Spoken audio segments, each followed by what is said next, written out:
High Seas Cruising. All right, we are fixing to go into the Endicott Arm, making our way up to the Dawes Glacier. So what the plan is here is I'm gonna essentially flip the camera around and show you guys the entire passage. Now, hopefully the internet holds up. Hopefully the quality holds up and we don't lose any type of signal or anything like that. But we're gonna go ahead and give it a try. Hope everybody enjoys the Endicott Arm. Now, the captain did say that ice flow could be an issue, could be a problem. So hopefully we make it all the way to the glacier this morning. So let's all enjoy the beautiful scenery of Alaska live. Flip this camera around.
All right, everybody, I am going to quickly switch out the audio.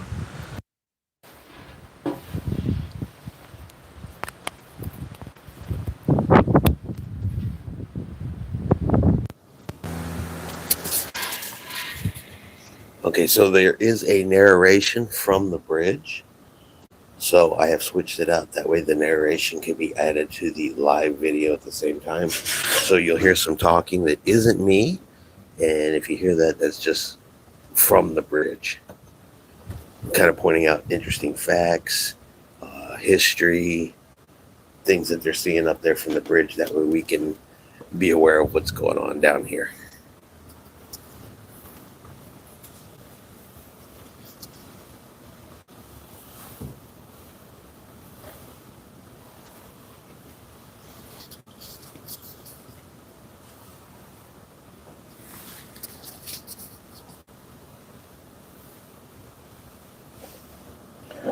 Ladies and gents, we are near the site of the very first gold strike and mine in Alaska.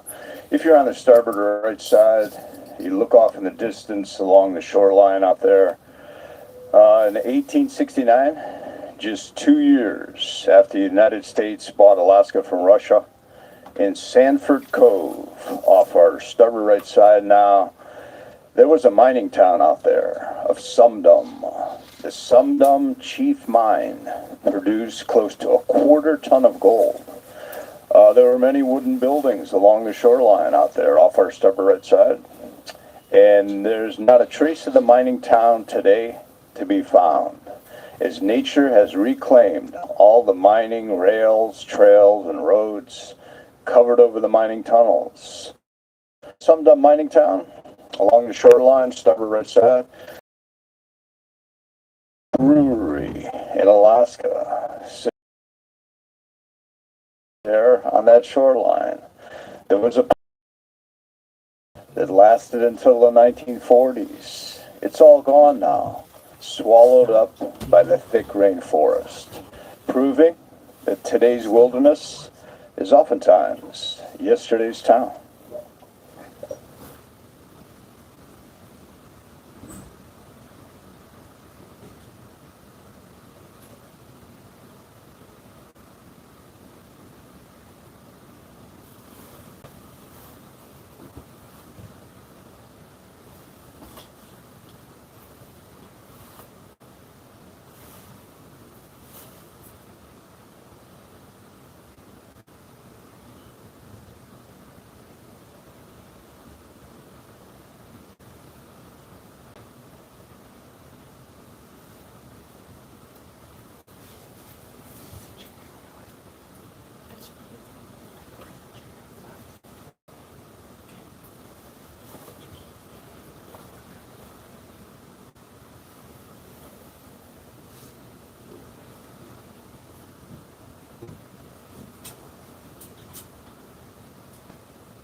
Surrounding us today, largest national forest in the United States, second largest rainforest in the world after the Amazon. The Tongass National Forest covers 17 million acres, 500 miles of Alaska's southeastern coast. Tongass National Forest here was created in 1907 by President Theodore Roosevelt and named after a local clan of Tlingit Native people. We have original old-growth trees around us this morning, spruce, hemlock, and cedar. And some of that old growth can be up to 700 years old. Many of the oldest trees eventually will topple over nursery logs that feed new seedlings shooting up. This is a temperate rainforest this far north, and in cooler temperatures up here, it grows slower than a tropical rainforest, but this forest around us this morning, and actually for most of our cruise this week, it contains the greatest biomass on Earth. The Amazon rainforest contains the greatest diversity of plants, but Alaska's rainforests have the greatest density of plants. More concentration here of living organisms per square foot than in a tropical forest. Even though we're in Tongass National Forest, Endicott Arm is not a national park, so no permits are required to enter this fantastic wild fjord.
Ladies and gents, by coming relatively early in the cruise season, as you are doing this week, you guys get to see an element that most people think of when they think of Alaska, and that is snow.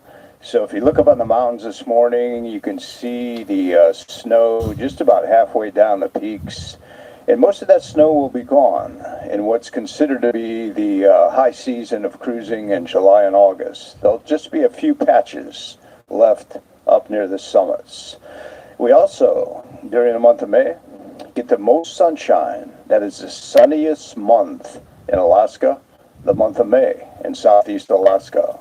So, by coming relatively early in the cruise season, as you are doing now during the month of May, by the way, this is cruise number 4 of 21 consecutive cruises the Discovery Princess is doing to Alaska this year.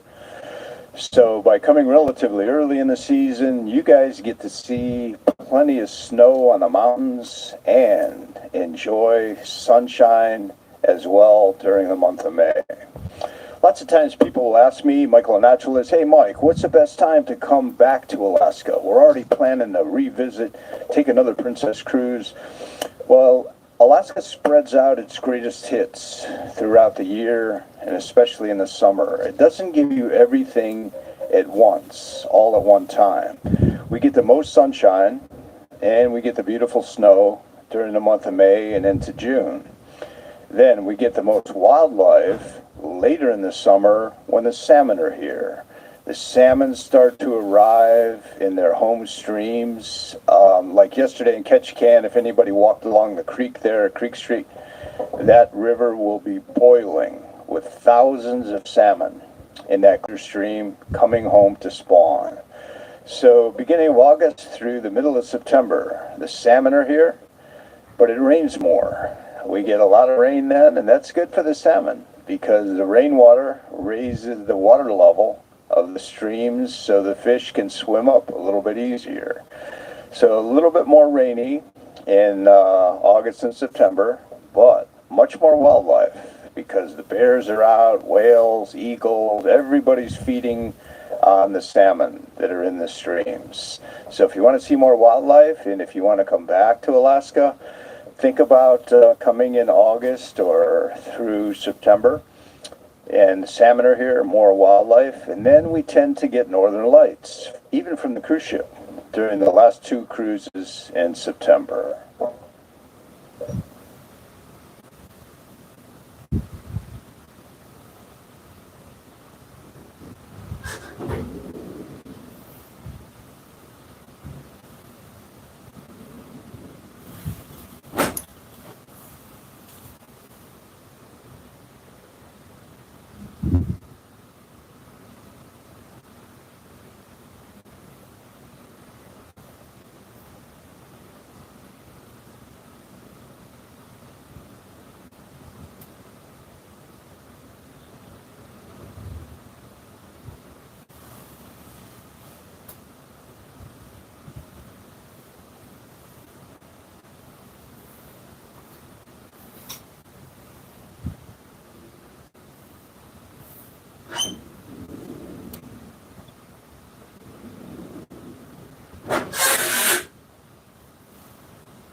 If anybody's on the starboard right side and you look down at the ocean, you see that yellow, powdery dusting on the sea. You might be wondering what that is. It's actually pollen that is now being released by the spruce trees.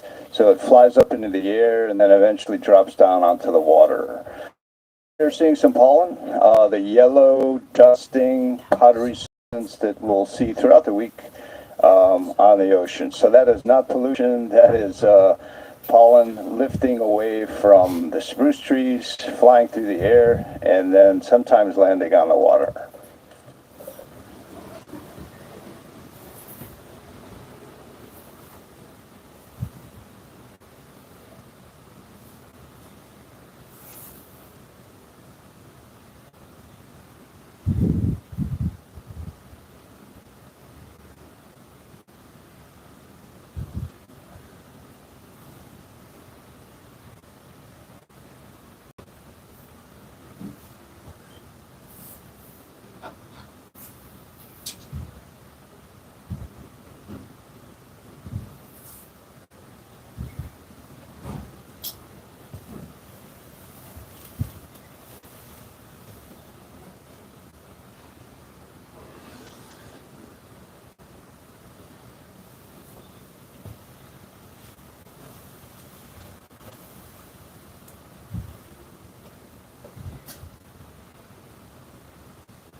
One of the many things that's great about this fjord is the water in here is very, very calm, almost like a mirror.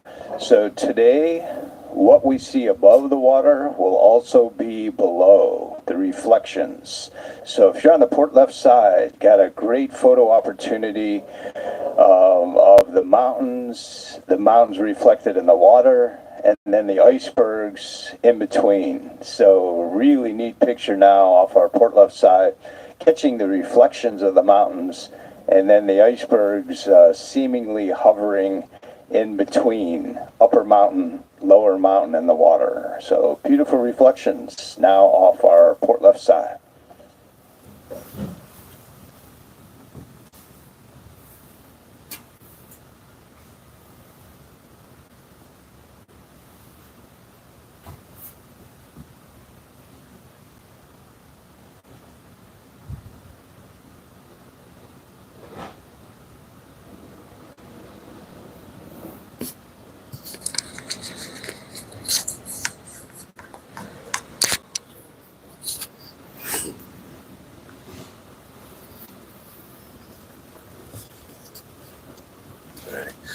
So good morning, everybody.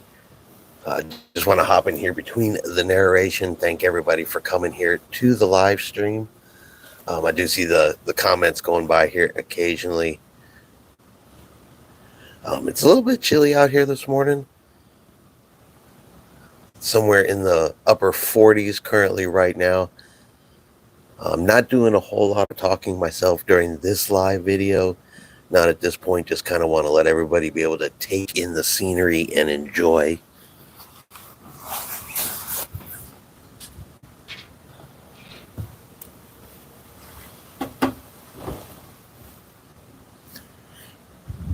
And at this point, too, fingers crossed that the Wi-Fi signal holds up and we're able to continue the live stream. Yeah, we actually entered into the Endicott arm this morning at 5 a.m. So it is a little bit here after 5 o'clock. Yeah, the sun was up probably a little after 4 o'clock this morning.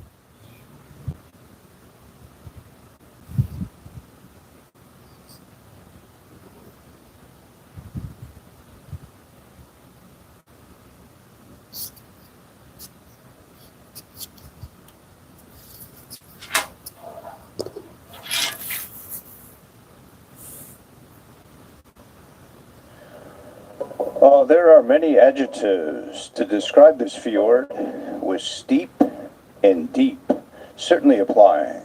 Steep, the mountain walls above us this morning, and deep, the ocean beneath us. When the very first European explorers, Captain Cook, Captain Vancouver, ships of discovery came into these coastal fjords of Alaska about 3 centuries ago, the early European explorers didn't have any high-tech hardware on their wooden ships. So they lowered into the water here leaded plumb lines to try to measure the water depths. So what they would do is they would take a long rope, and on the end of that rope, they would tie a chunk of lead. They would throw the rope and the lead overboard and hope that it hit the bottom. And that way they could measure the fathoms, how deep the water was. Well, the early explorers were shocked, for in many places, like Endicott Arm Fjord here, their long drag lines never touched bottom. So on the very first marine charts, the early European explorers penciled in NB, no bottom. Ladies and gents, we actually have 1,000 feet of ocean directly beneath us now, and right up against these mountain walls. In a deep fjord like this, the land abruptly drops straight down into ocean over 1,000 feet deep.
in your reading prior to the cruise, or maybe on a shore excursion yesterday in Ketchikan, you may have heard of the phrase, Seward's Folly. Ladies and gents, in 1867, it was William H. Seward, U.S. Secretary of State under Abraham Lincoln, who championed the cause of purchasing Alaska from Russia. Consensus opinion about the purchase from American citizens before they did it. They surveyed the American citizens, and the average opinion was, don't do it. What are we going to do with a useless hunk of ice? In fact, the purchase of Alaska by the United States from Russia, it only passed by 2 votes in the U.S. Senate. So, in 1867, the United States only paid $7.2 million, less than 2 cents an acre for Alaska, acquiring 600,000 square miles up here of scenic paradise. You know, maybe the greatest bargain the United States government has ever been involved in. Russia was here for one reason and one reason only, and that was to hunt sea otters. The sea otter has the thickest fur in the animal kingdom. Up to 1 billion hairs are packed into every pelt. So thick, glossy, luxurious that the Russians called sea otter fur soft gold. They could sell it for 40 times the price in China. Once the Russians hunted down just about every sea otter that they could find, today they are now protected species, and they're coming back in good numbers now. But when the Russians couldn't find any more sea otters, they gave up on Alaska, sold it to the United States for $7.2 million. Heck, some people pay that for a house today. So it was William H. Seward, the lone man, who had a vision and perseverance against all the opposition and naysayers to push that purchase through. And in gratitude, Alaskans have named a town after him today, Seward, on the Kenai Peninsula. So it was William H. Seward who was responsible for Alaska eventually becoming the 49th U.S. state in 1959, not that long ago.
Former Alaska governor, you may have heard of her, Sarah Palin.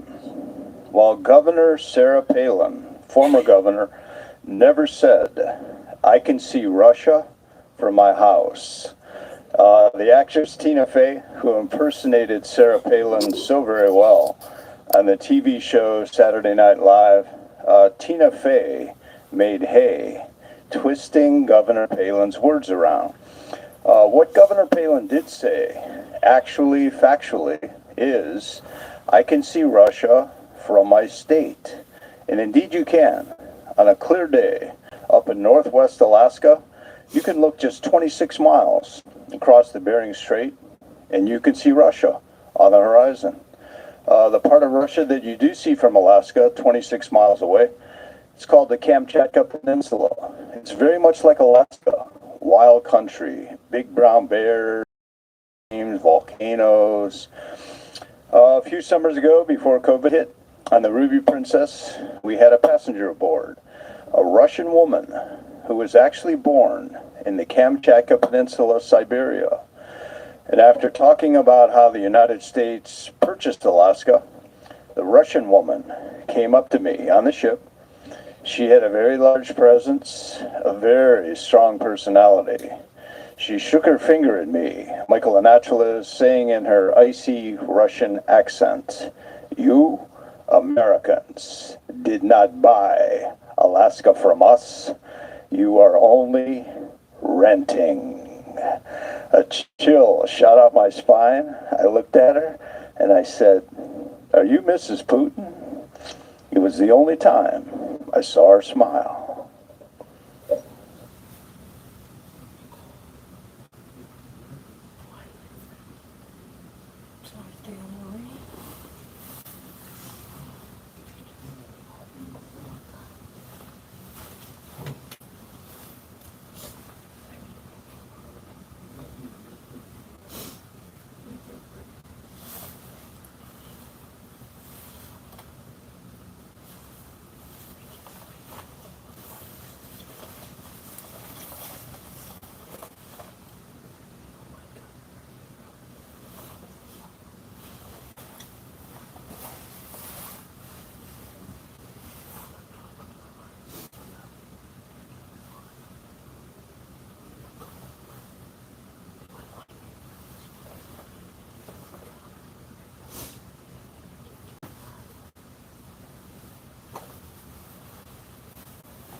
Looking up at the tall cliffs, both sides of the ship, especially off our starboard side right now, ladies and gents, you can see signs of glacial scrape.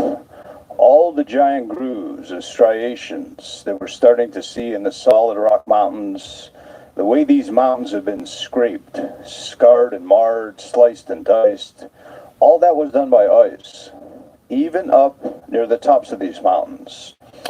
15,000 years ago, during the last ice age in Alaska, there were glaciers here that were 1 mile thick, 5,000 feet, 1,500 meters from top to bottom, and they blanketed the inside passage of Alaska, carved out this incredible scenery. Now that sounds unbelievable. How do we know today that those glaciers were 1 mile thick 15,000 years ago?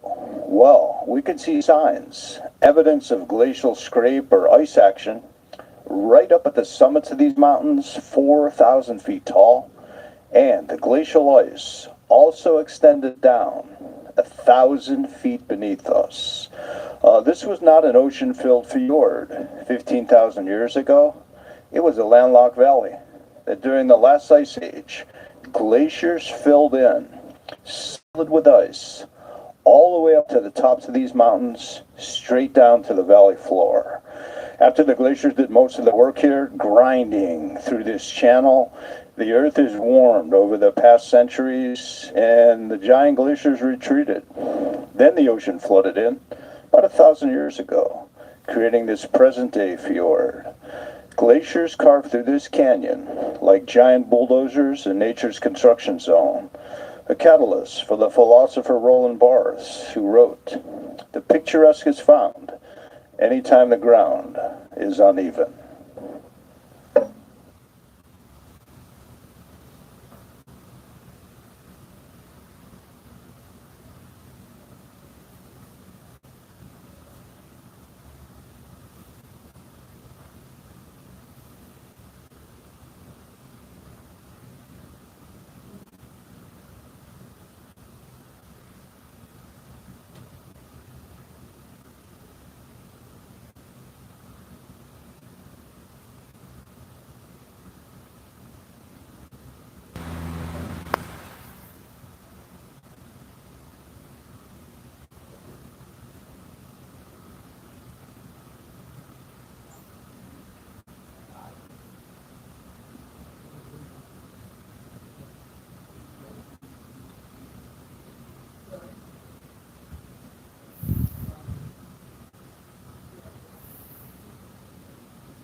Good morning, guys. Tiffany here. Hope y'all are enjoying the views. I'm really hoping y'all can hear what the officer from the bridge is saying. He's given a lot of history, a lot of detail about different things in the fjords. Hope y'all are enjoying this and have a great morning.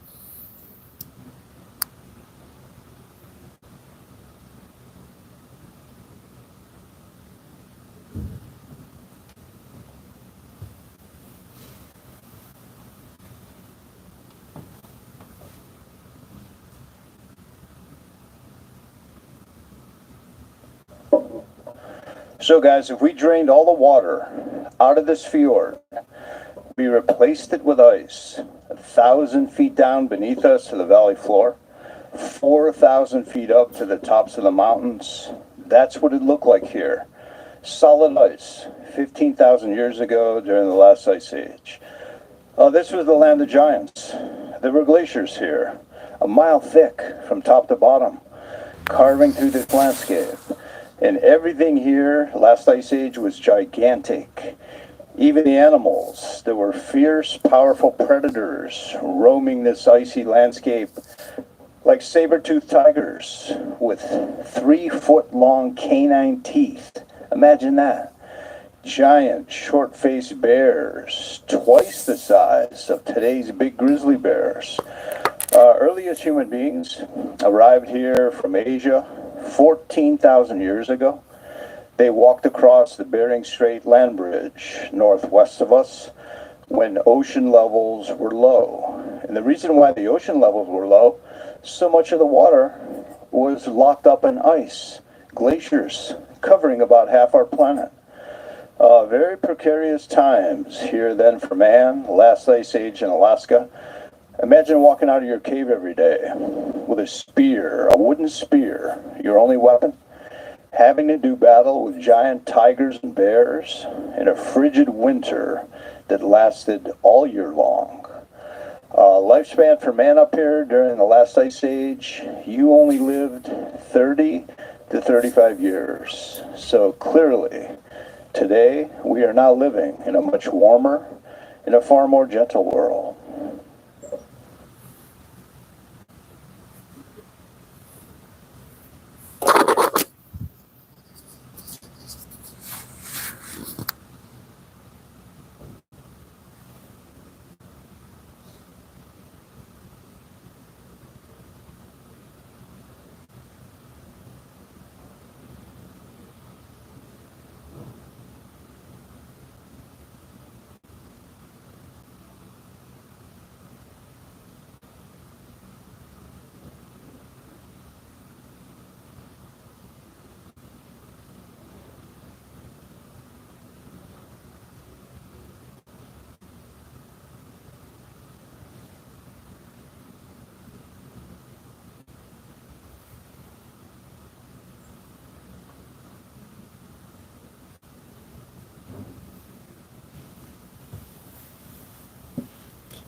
If you're on the port or left side of the ship and you look up at that mountainside, the way it's been scraped, kind of rubbed raw, ladies and gentlemen, that was done by ice. As we mentioned earlier, there were glaciers in here a mile thick from top to bottom. I mean, that just seems unbelievable that ice could be that big, but it was. And that ice was against that mountainside off our port left side, scraping, moving back and forth. So all the scars, the way these mountains have been sliced and diced, scarred and marred, all that was done by ice.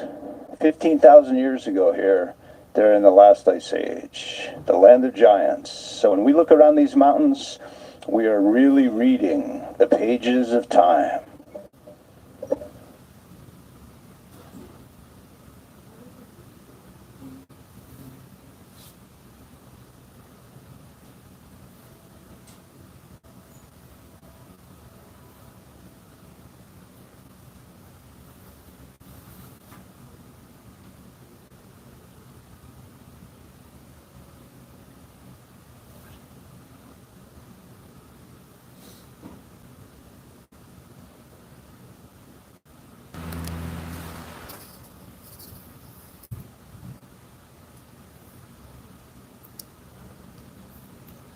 I will tell you that I've seen lots of videos of Alaska and watched lots of shows, especially getting ready for this trip. And you're right, it is definitely better in person. I think watching it on video does no justice for it at all.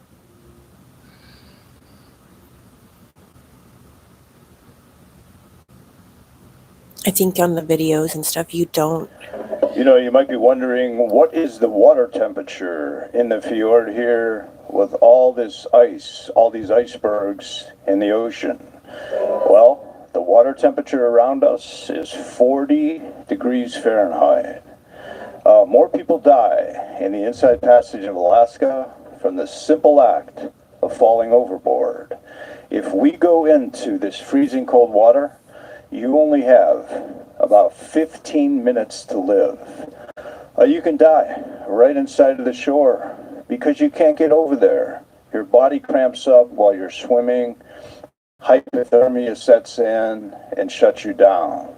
The human body loses heat 25 times faster in cold water than in cold air. World record, guys, for survival up here in the North Pacific without a wetsuit. This is absolutely amazing. About 10 years ago, there was a native woman off the coast of northern British Columbia, just a little bit south of us. She got caught in a sudden storm. It flipped her skiff or her boat over, and into the water she went. Coast Guard couldn't find her, the native woman, until an hour later.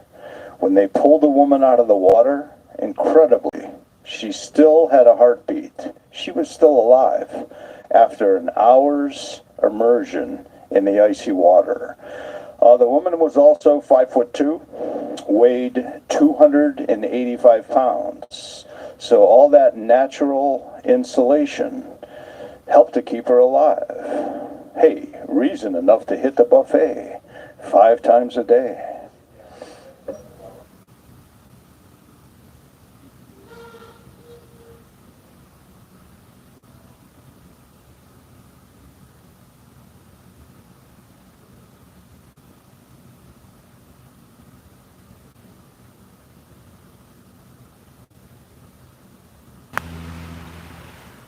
Yeah, the videos you don't get the size. I mean, these mountaintops, some of them are still up in the clouds. You don't see that in the videos.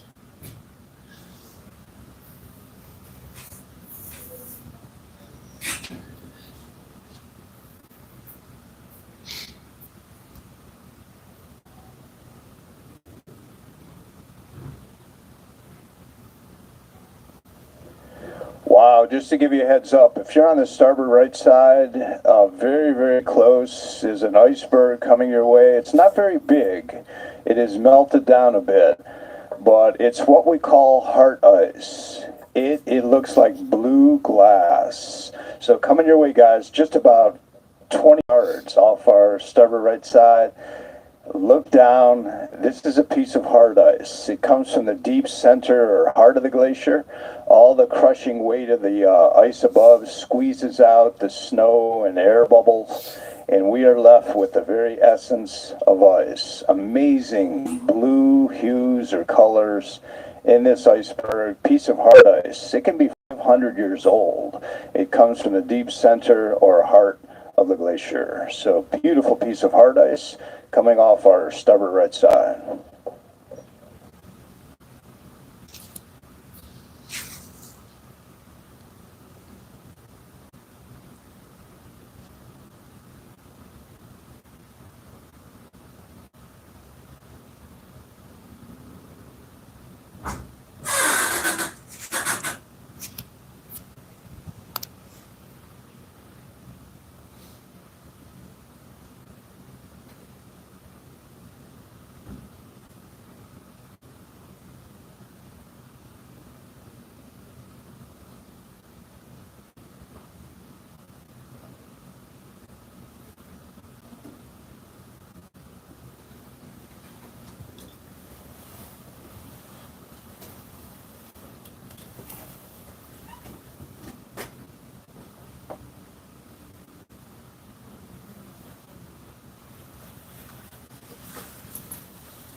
Hey guys, just another heads up. Our first waterfall of the day, first big one, is going to be off our port or left side in just a few minutes. So you might want to grab your cameras. And if you're on starboard right side roaming around, you might want to switch over to port left. We get the reflection of the waterfall in the ocean as well. So beautiful waterfall coming into view. Just a couple of minutes off our port left side.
Looking up at the cliffs, so close on both sides of the ship, you might be surprised how green these mountains are this far north, with the plant life growing right out of those vertical rock walls. Ladies and gents, we are looking this morning at the very tenacity of life on display.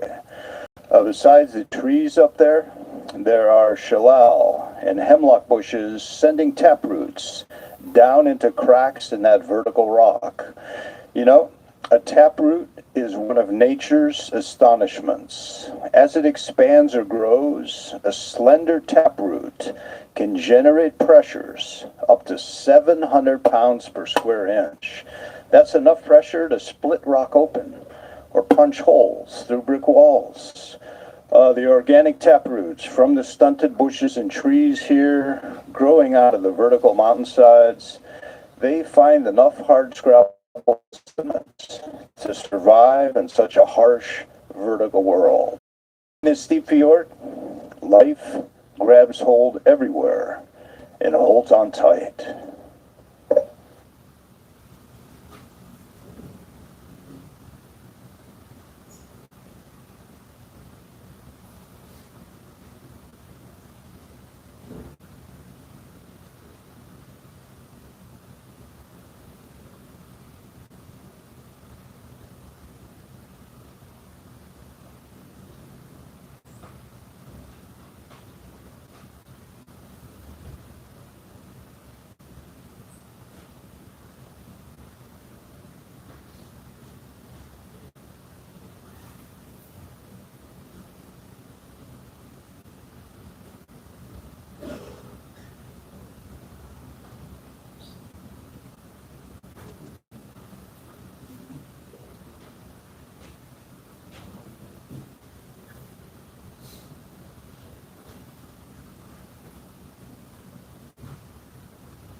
In nature, the things that live the longest are not fat and happy, but life that is challenged the most.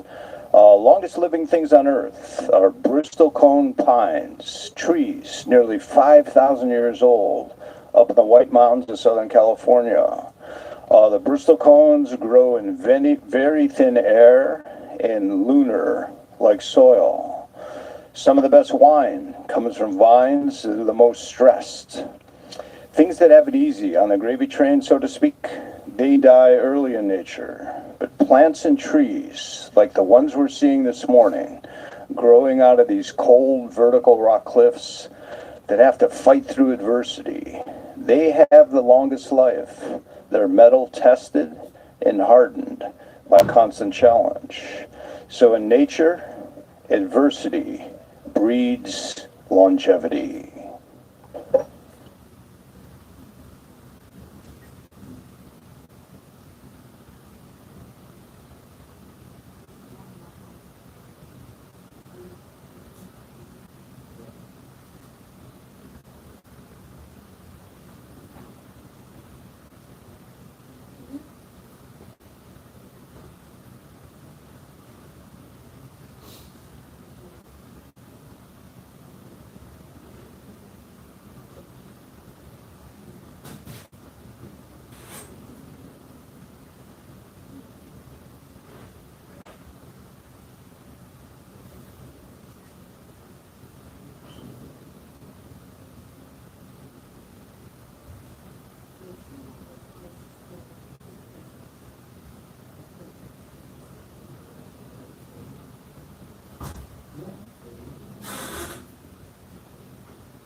You know, during the month of July, in fact, we who live up here in Alaska, we have a saying. We only have two seasons in Alaska, winter and July.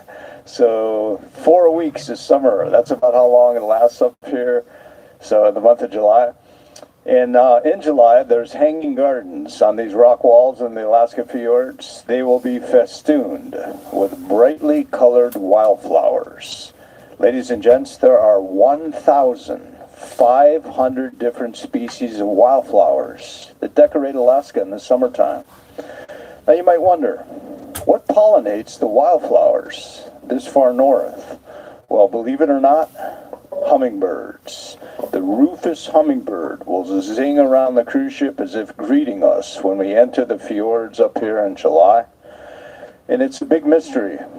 Scientists can't figure out how a bird the size of your thumb, that weighs less than a penny, with a jackhammer heartbeat of 600 strokes per minute, raging metabolism that requires them to eat twice their body weight in nectar every day. How the heck did they fly 3,000 miles all the way from Mexico and Central America where the rufous hummingbirds spend their winters? How did they make it all the way up here to the Alaska fjords, this far north, to pollinate the wildflowers in the summertime? How does a bird that tiny fight through the headwinds? How do they take in enough jet fuel, enough nectar to fly 3,000 miles from Central America all the way up here to Alaska? Well, the native people here, Tlinkits, Shishimians, Kwakiutls, the Haida, they don't always think so scientifically. And they say it's easy how the hummingbirds can fly that far. They hitchhike, a ride on the backs of migrating eagles and geese.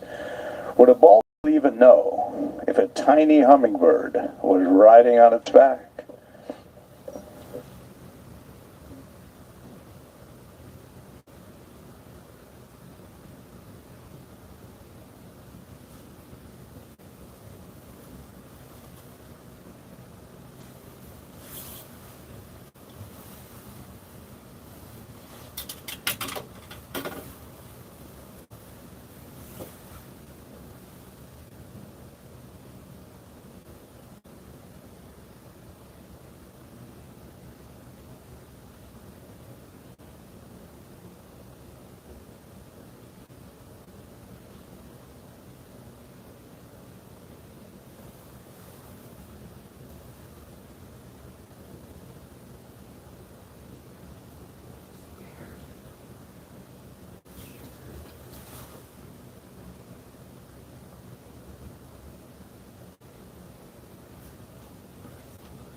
Amazing, guys. If you're on the starboard right side, we are less than 100 yards away from that shoreline with this giant cruise ship, 3 football field long.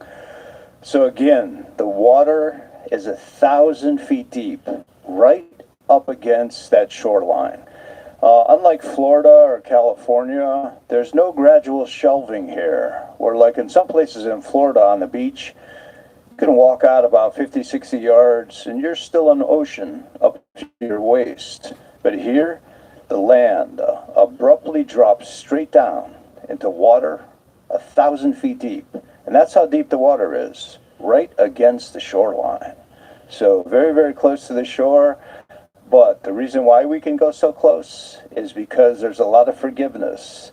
There's deep water right against the shoreline.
Well, guys, Captain wants to inform you, unfortunately, we cannot go any deeper into the fjord.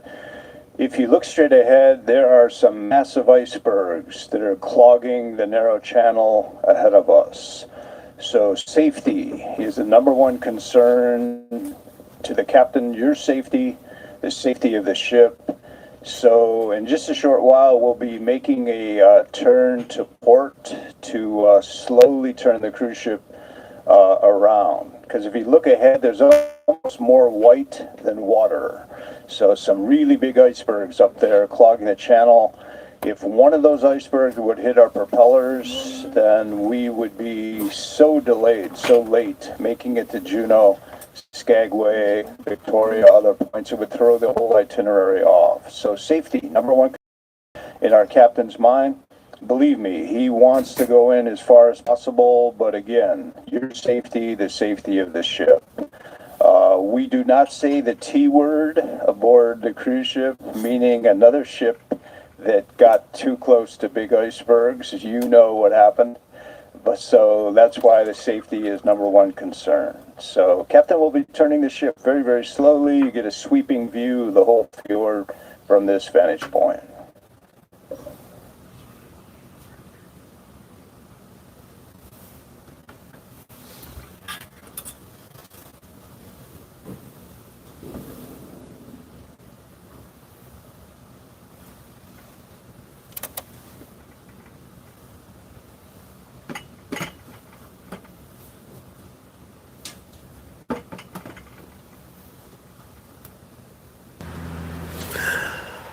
All right, so they just made the announcement that due to ice, we are not going to be able to go up any further up into the Endicott Arm, and we're not going to make it up to the Dawes Glacier, which, kind of stinks, but obviously safety first.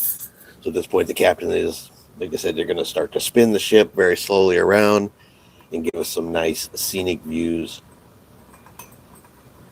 And then we'll start heading back out of the Endicott Arm.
When you're down on the ocean in a small boat, a skiff, or a kayak, you have to give each and every one of these icebergs a very wide berth. What we see above the surface is literally the tip of the iceberg. Approximately 1/7 of the entire ice mass is visible above the surface, and 6/7 or the majority of the ice is lurking beneath the surface. So that's why when you're down there in a small boat, you gotta give a wide path around each and every iceberg, because most of the ice is unseen. It is lurking underwater.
Well, ladies and gents, we have beautiful waterfalls on both sides of the ship right now, off our port left bow and starboard bow. And we're looking at cause and effect. If you look up high on the mountainside, you can see all the snow up there. Well, when we have sunny, warm days, like we have had for the last 2 weeks, actually, and nice sunny day yesterday in Ketchikan, warm day, that's solar radiation, the sunshine pounding down on the tops of these mountains will melt a lot of the snowpack up there, and then the meltwater comes streaking down the mountainsides. It's interesting that the waterfalls we're seeing are pure snow white, same color as the snow, so showing us that that is meltwater from the snowpack on top. So fresh water meeting salt water off both sides of the ship.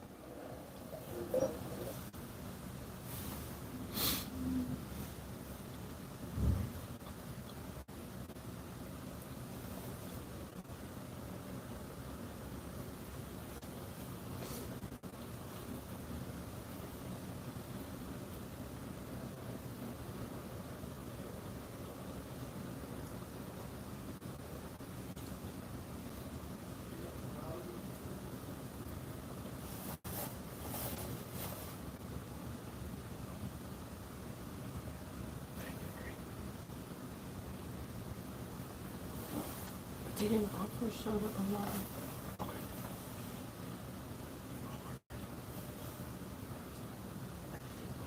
It just had coffee or apple juice or orange juice.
If you're on the starboard right side, you can see a aluminum boat approaching us.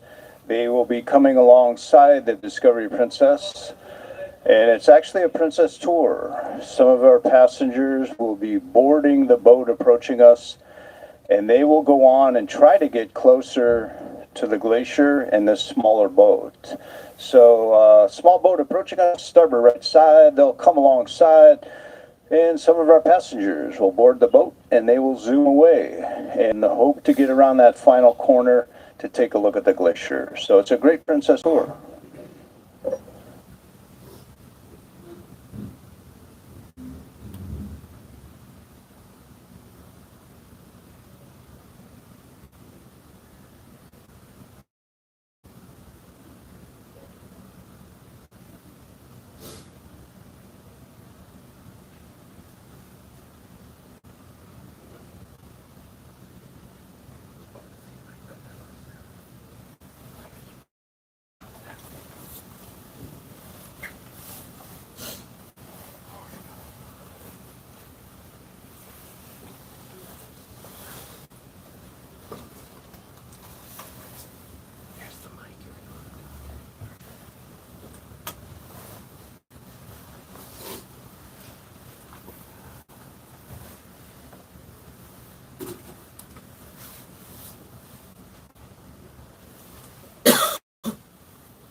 So guys, again, the boats, there's two of them coming alongside our starboard side.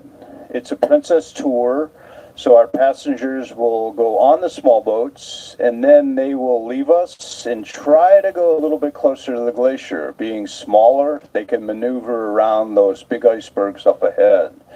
And then they don't come back. They go all the way to Juneau, where we're going to arrive about 12:30 p.m., 1 o'clock, somewhere in that range. So they'll be on the small boat and go deeper in, hope to see the glacier. Excuse me. And then they will not come back aboard the Discovery Princess. Those two boats will go all the way to Juneau, which is about 50 miles to the north. They can go pretty fast, so they will arrive just around the same time that we will, so they don't miss any port time in Juneau. So that's kind of a little bit of the logistics of the Princess Tour with the two boats coming alongside us to pick up the passengers.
Ladies and gents, you may be wondering how best to dress for Juneau later this morning. We're due to arrive Juneau about 12:30. Or how best to dress for Alaska in general this week. Best thing, guys, be prepared for anything because the weather changes very quickly up here. In Alaska, I like to tell people that you can get 4 seasons in just one day. Later today in Juneau, you may experience altitude and temperature changes during your shore excursions and tours. For instance, if you take the tram to the top of Mount Roberts, you're going to be about 2,000 feet up when you get off the tram. Temperature will be about 5 degrees or so cooler once you get off the tram, that high up. If you take a helicopter tour up onto the glacier in Juneau, you're going to be about 10 degrees colder, that high up on the big ice. So best thing to do to stay warm this week and adjust to temperature changes is instead of wearing just one big coat in Alaska, it's better to layer up. If you start with a t-shirt and then you have a second layer, a sweatshirt or a sweater, and then you have a third layer you can carry in your backpack or purse. Have a third layer handy of a windbreaker or a rain shell. That way you can shed a layer, add one back on to adjust to the various temperatures, microclimates you may experience here in altitude, at different altitudes in Alaska. If you're from a warm weather state, starting to heat up right now in Phoenix, Arizona, Las Vegas, the American South. If you have thin blood, put on a hat. 75% of our core body heat escapes from our heads. We're like candles with the wick exposed. So if your feet are cold, put on a cap and you'll soon feel toasty. You know, as the saying goes, it's better to have and not need than to need and not have. And there's no such thing as bad weather in Alaska, only bad clothing. So layer up. You'll be good to go in all weather conditions.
Listen, gents, just a few tips for your tours as you explore shore later today in Juneau. Again, due to arrive Juneau about 12:30.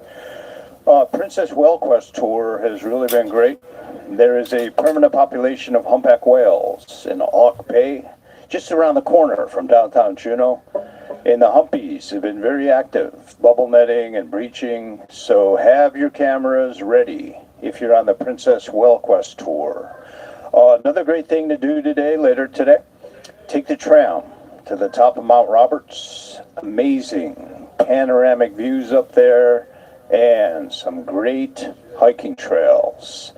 If you're going to do the tram, try to take a little hike when you get off the cable car, the tram car.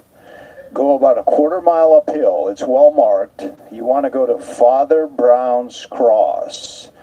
And not so much to see the cross, that's just a landmark. But when you get up near the cross, there's a viewing point. It's called OMG Point. The reason why it's called that, everybody gets up there, they see the view, and they go, oh my God. So line up your family right by the cross, OMG Point. You can take an amazing picture. You're 2,200 feet up in the sky. All the fjord is below you, snow-capped mountains around you. A bald eagle might fly over your head. So it's a great picture point. Before today's program on wildlife, I'm going to do a program on wildlife, Princess Theater at 11:30 a.m. At 10 a.m., I'm going to be outside the Princess Theater on deck 7 forward between the two boutiques. And I have a map for you. You can photograph it.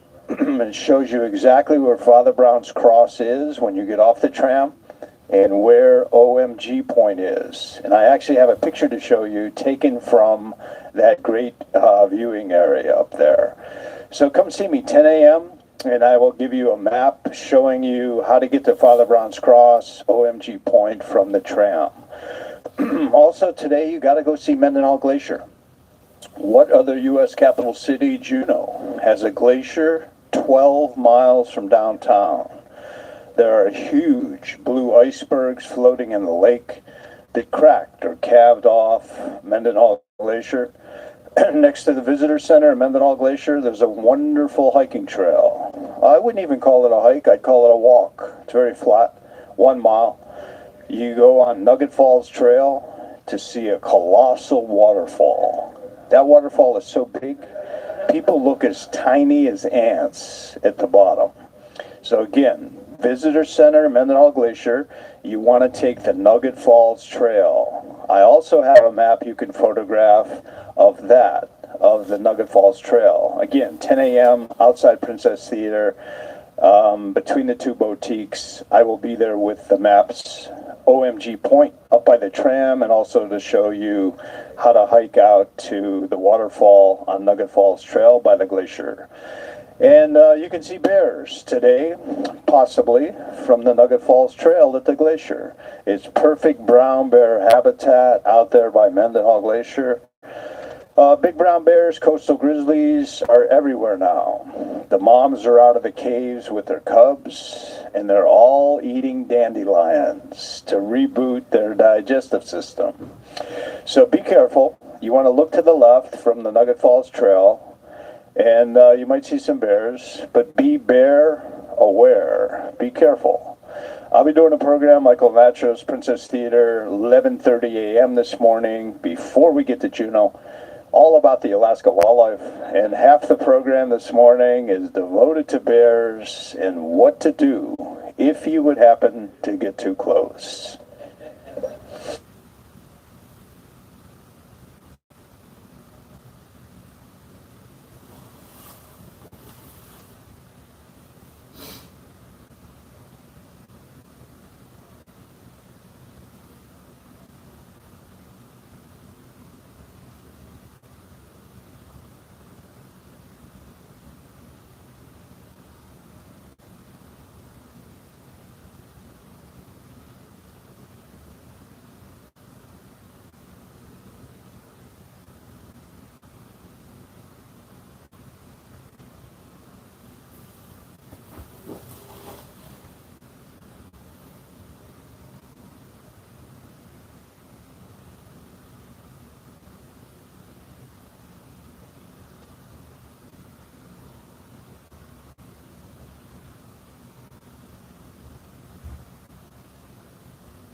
Something to keep in mind is the Alaska wilderness here comes right into the port towns.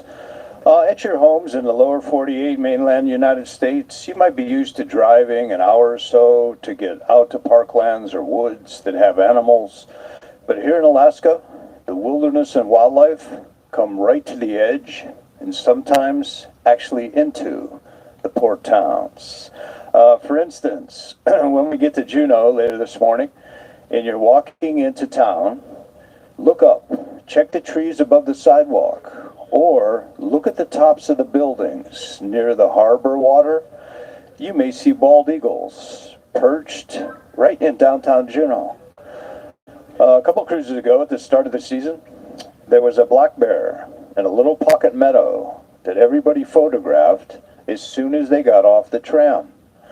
And the very first cruise, one of our passengers on the Mendenhall Glacier tour today, she got off the bus. She was stretching her legs by walking around the edge of the parking lot at Mendenhall Glacier. Lo and behold, right there off the pavement in the forest was a mama black bear nursing 3 cubs.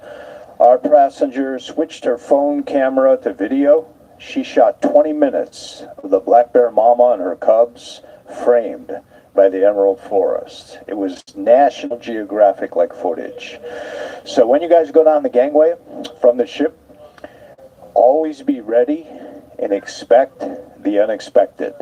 Have your camera front and center and have your head on a swivel, looking for wildlife right in and around the port towns.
You know, it's been said that one of the best things about Alaska is its food.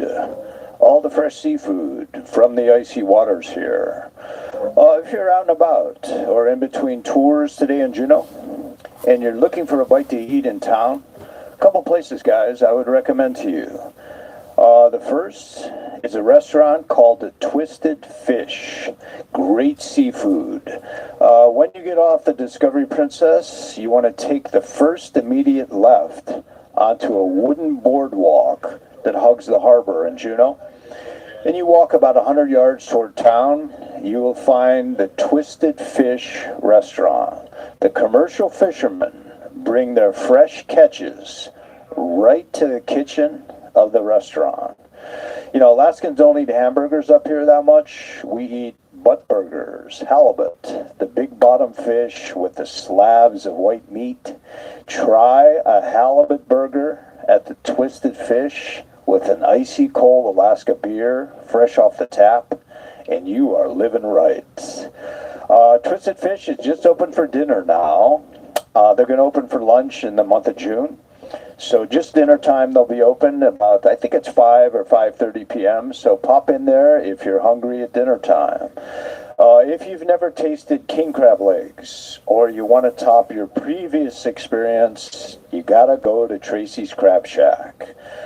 Tracy, the owner, she's a local Juneau gal, and she advertises as having the best legs in town. That they are. Sweetest meat you can eat. Each king crab leg is as long as your arm. You'll find Tracy's Crab Shack near the end of the wooden boardwalk, just past the Twisted Fish. And you've got to visit the Red Dog Saloon. It's an Alaska landmark in the center of downtown Juneau. Red Dog has been there over 100 years, swinging doors, sawdust floors, all of Alaska's history memorabilia displayed up on the walls, honky-tonk piano player leading sing-alongs. It's a lot of fun in there. If you're a pilot or a fan of flight or you love good food, check out the Hangar Pub. It's a combination saloon, museum, pictures of Alaskan aviation, famous bush pilots on the walls, great pub grub. Sit outside, guys. There's a wooden deck out behind the bar, and you can watch the float planes land and take off right there in front of you. And it's one of the best views down Gastineau Channel. So Hangar Pub, also recommended. By the way, there is great hiking today in Juneau and Skagway tomorrow. We're in both towns all day, so you can easily do a hike before or after Princess Tour. In Juneau today, you can hike up Mount Roberts where the tram goes, or right from the cruise ship. There is a beautiful hike to waterfalls right above town on the Perseverance Trail. Skagway tomorrow, some of the best hiking in the world. I call Skagway America's Switzerland. You want to go to Lower and Upper Dewey Lakes. Then after a hike, 2 great restaurants in Skagway. Skagway Fish Company. Try the Mermaid, the fresh halibut burger, or at the Skagway Brew Pub, right downtown. Highly recommended is Spruce Tip Beer. They use the actual new growth tips from the spruce trees in the forest for the beer, which is loaded with vitamin C. So you can drink your vitamins. So instead of an orange juice for breakfast tomorrow, have a spruce tip beer. That's a lot to remember. But again, I'll gladly sketch the hiking trails on your maps. I'll point out the pubs and restaurants. So come and see me at the book and map table between the 2 boutiques. I'll be out there at 10 a.m. If you didn't get a map, guys, after our first program on Monday, I have fresh maps for you, new maps for Juneau and for Skagway. So come by 10 a.m., deck 7, outside Princess Theater, and I will load you up with information.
Ladies and gents, we have a special name for our great captain up here on the bridge. We call him the Ice Master.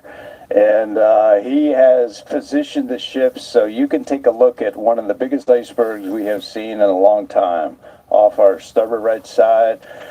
It looks like an ice island. And you know, when you're down there in a kayak or a small boat, You look at that big flat iceberg and you go, man, let's stretch our legs. Let's get out of this kayak and walk around on an iceberg. Not a good idea. It can suddenly shatter into 100 pieces, or very unstable, it can roll over. Salt water, the ocean water, and chews away. The salt does at the bottom of the iceberg. And when the sun is shining, it pounds down on the top of the iceberg and weakens it. So you have to be careful. Even though it's tempting to get out there, kind of walk around on that flat iceberg, ice island, not a good idea, because that iceberg can suddenly roll over or break apart into 100 pieces right in front of your eyes. So you might wonder, how long do these icebergs last out here? Well, surprisingly, not very long. As big as that iceberg is that we're seeing off our starboard right side, it can be melted down and gone in just a matter of a couple weeks.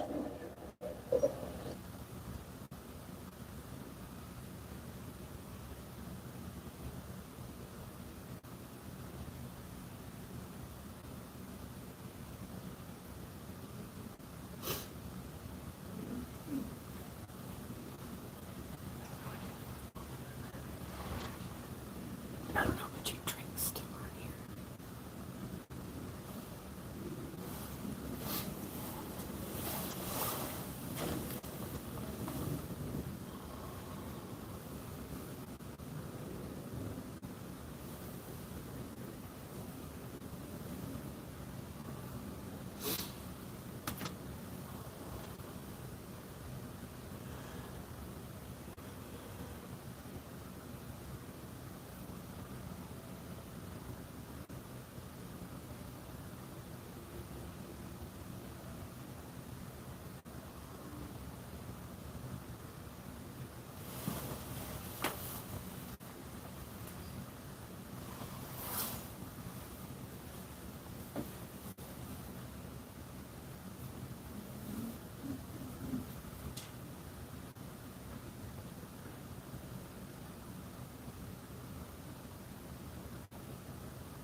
Also, guys, people have been asking about the Northern Lights. Well, there is a possibility to see Northern Lights.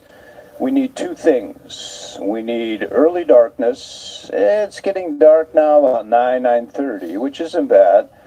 The second requirement, which is harder to come by, you need a clear sky. So our best shots for possibly seeing Northern Lights, the best time to see them here in Alaska is in the wintertime, but there is a possibility in springtime to see Northern Lights.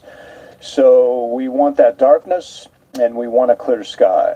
Our best times are, the window for Northern Lights is about 11 p.m. till about 3 a.m.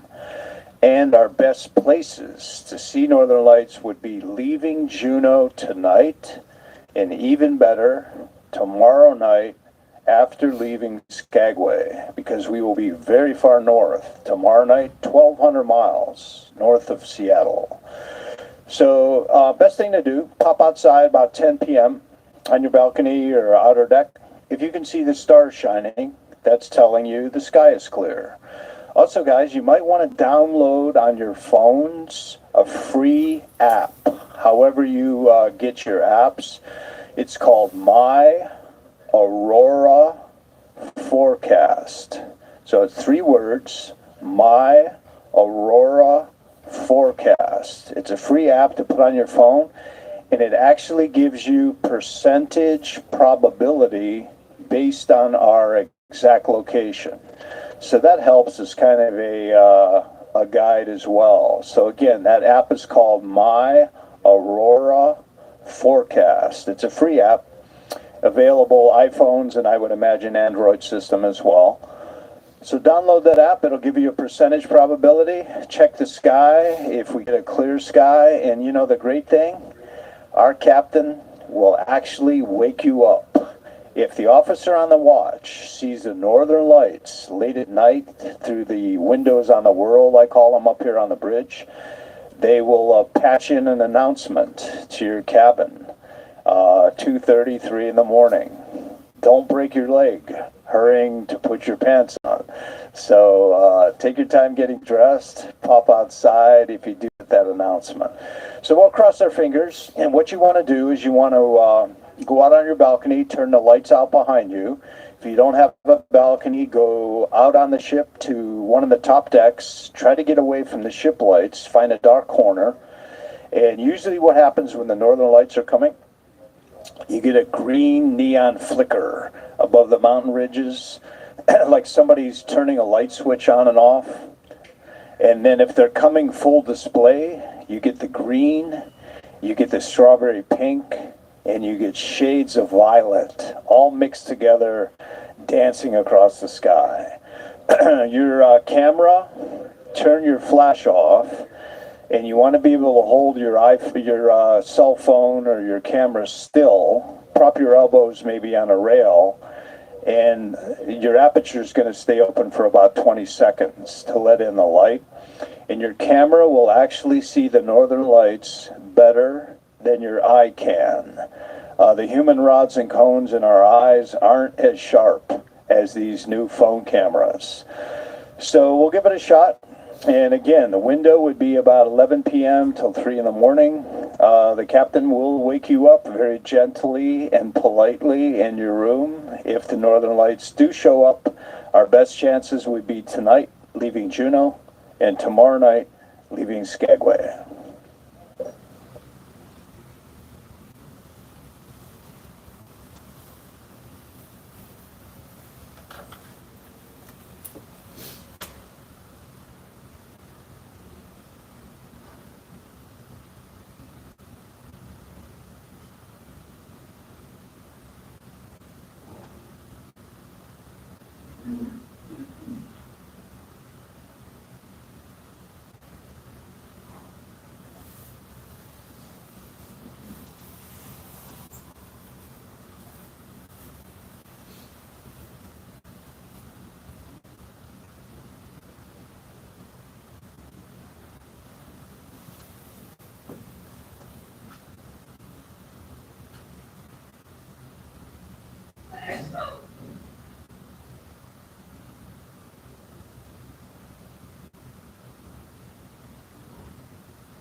Hey guys, if you're on the starboard or right side and you look at that beautiful waterfall, you may notice how the ocean color beneath that waterfall is very different than what we saw when we were cruising in the open water on Monday. There, of course, in the open ocean, it was like a light blue color.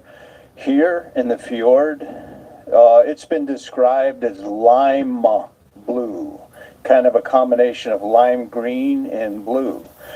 The reason for the color change is when these waterfalls are ripping down the mountainside, they carry a lot of sediment, a lot of crushed rock with them, and then what we call rock flour. It enters the water, it doesn't sink, it's very light and fluffy, kind of like cake flour, and it changes the color, the refraction of the light on the surface. So that's why the ocean in here kind of has an unusual pea soup green or a lime blue color.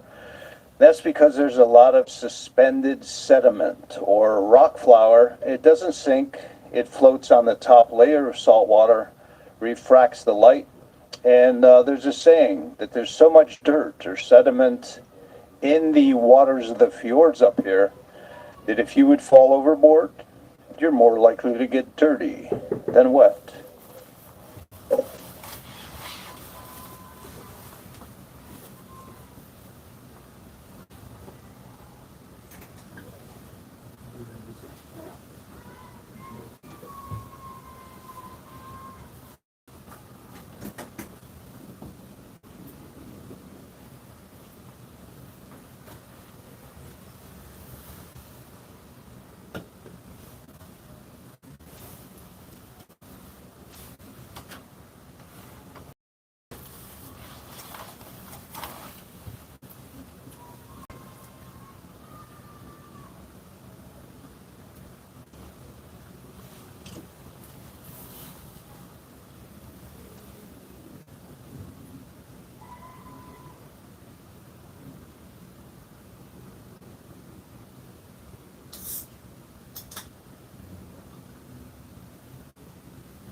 Ladies and gentlemen, we have a special treat. There is a bald eagle perched on top of an iceberg. It is off our starboard right bow, about a 1 o'clock position right now. I want to give you guys a heads up well ahead of time so you can grab your camera, come over to a window, pop out on your balcony or one of the outer decks. It will be a National Geographic cover shot. So bald eagle, our national symbol of the U.S., perched on an iceberg, about a 1 o'clock position, blue color in the underside of that iceberg, and the eagle is on the highest point.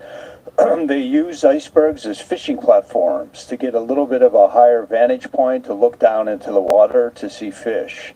So bald eagle, I don't want to talk too loud now because we're getting closer, but 1 o'clock position, starboard right bow, grab your cameras, binoculars, head over to the right starboard side of the ship for an amazing picture, bald eagle on top of an iceberg.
I don't know how well it's going to show up here in the live, but the bald eagle that they were talking about just flew in front of the camera.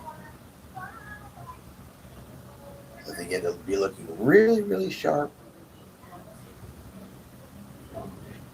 but he did fly in front of the camera. I guess as the cruise ship got closer, it scared him off of his iceberg he was sitting on.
Hey guys, how lucky are we? There's another bald eagle.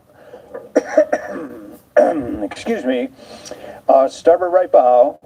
There's a beautiful blue iceberg, and the eagle is perched on top. So again, they're very shy. Hopefully that eagle will stay there. It's a little bit further away this time. So 1 o'clock position. There's a pale blue iceberg with a bald eagle perched right in the center. So even better for pictures coming up. So far so good. Bald eagle on that blue iceberg, 1 to 2 o'clock position, starboard right bow.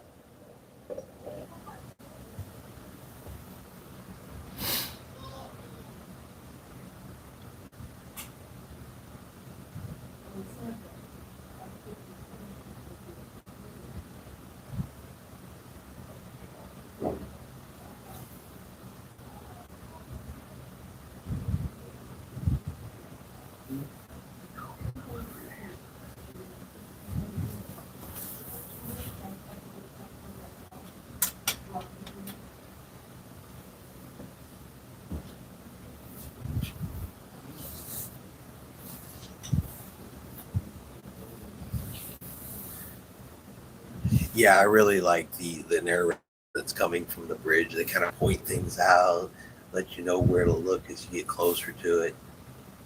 Yeah, I think that's really awesome that they do that.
I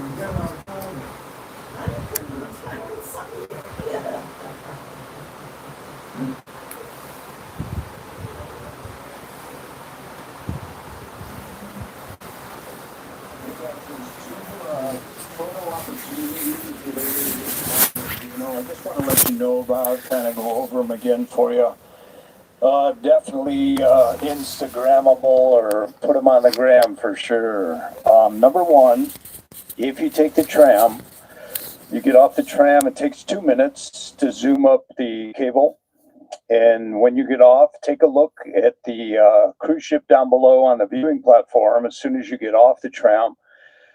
Discovery Princess will be a little toy boat 2,000 feet down below you when you get off the tram. So then you want to hike up to Father Brown's Cross. It's about a quarter mile uphill. It's well marked. And number one for best picture today would be OMG Point, right by the cross. Step out on that promontory and you are up in the sky. You've got the fjord down below you. You've got snow-capped mountains all around you. Maybe a bald eagle flying into frame. So flip your camera to a hiker walking by. Line up your family on OMG Point, right next to Father Brown's Cross. It is unbelievable up there. And again, they got the name OMG Point because people go, oh my God, when they look out at the view. So that would be number one photo today. If you go up the tram. Second photo that's so special, could be your Christmas card. When you go to Mendenhall Glacier today in Juneau, right by the visitor center, you're going to see a sign for Nugget Falls Trail. Just remember gold, Nugget Falls Trail.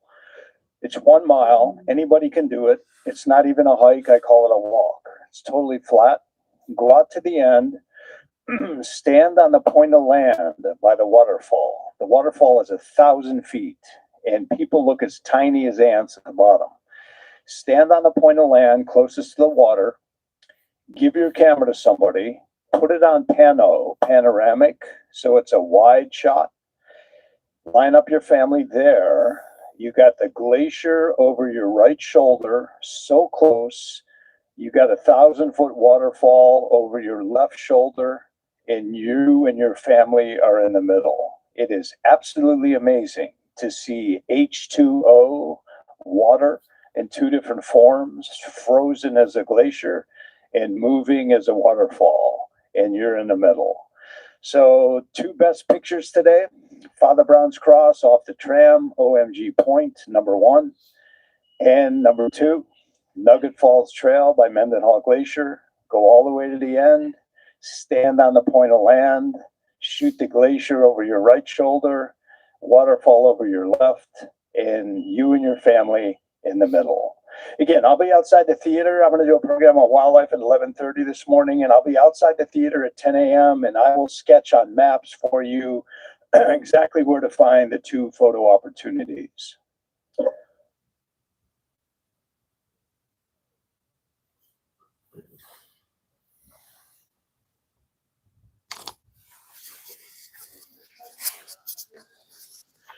All right, so definitely some awesome information about Juneau, Alaska, places to go, some of the trails to hike, and I definitely think that is something we are going to be doing later on today.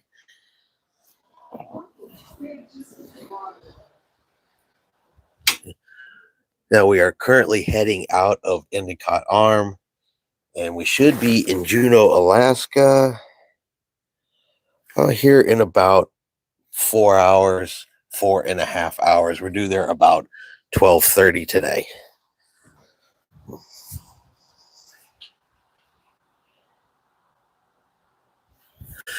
Hey, no problem. I'm really glad that it actually worked. I was concerned that, especially being this far north and shipped internet, we were not going to be able to hold a really good signal. So I'm super surprised that it worked and super happy that it worked, and we could, share some of these experiences live. Now, this is something y'all want to keep seeing for the rest of the cruise, some of these great scenery as we go by, then we will be more than happy to keep doing this.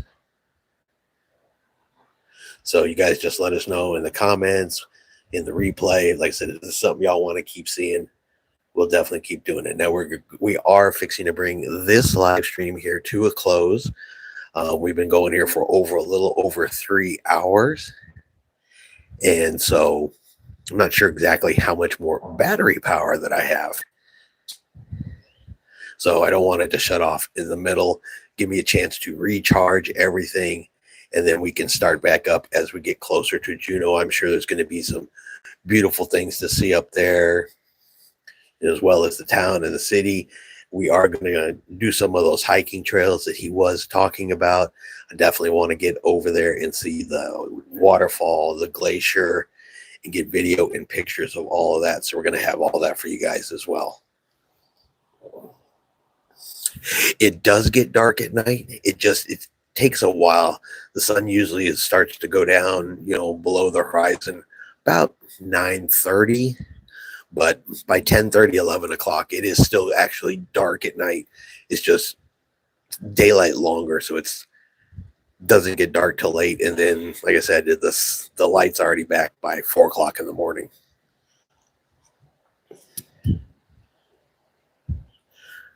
But Princess did a good job. The curtains here on the balcony are heavy-duty, thick curtains, so they do keep the light out if you're a late sleeper. If you're like me, you're up at 4 o'clock in the morning anyway, because if it's light outside, I'm watching this scenery go by.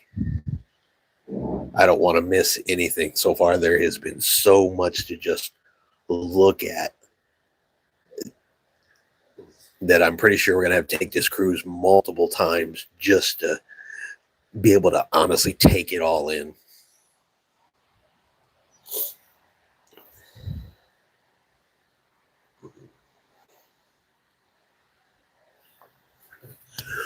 But I want to thank everybody for who's hopped in on this live. Like I said, I hope you guys really did enjoy it. I hope it gave you a little bit of the feeling of what we're actually seeing in real time. Let's say we're going to hop off of here, get everything charged up, and then we'll see you guys in Juneau, Alaska here in just a few hours.